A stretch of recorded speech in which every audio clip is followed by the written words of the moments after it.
වැලිගම ප්‍රාදේශීය සභාවේ සභාපති ලසන්ත වික්‍රමසේකර හෙවත් මිදිගම ලසා නැමැත්තාට වෙඩි ප්‍රහාරයක් එල්ල වී තිබෙනවා. මේ මොහොතේ එම දර්ශන අප වෙත ලැබී තිබෙනවා.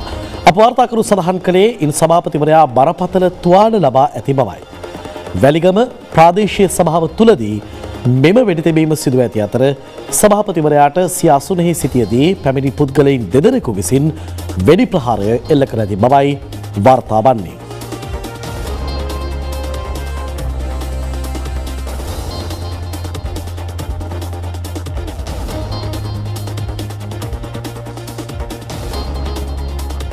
වෙබ දකින්නේ සංස්කරණය නොකළ දර්ශනයි. වැලිගම ප්‍රාදේශීය සභාවේ සභාපති ලසන්ත වික්‍රමසේකර හෙවත් මිදිගම ලසා නැමැත්තාට වෙඩි ප්‍රහාරයක් එල්ල වී තිබෙනවා.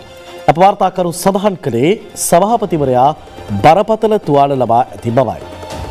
මේ සම්බන්ධයෙන් දර්ශන මේ මොහොතේ ලැබී තිබෙනවා. සංස්කරණය නොකරන ලද දර්ශනයි ඔබ මේ දකින්නේ.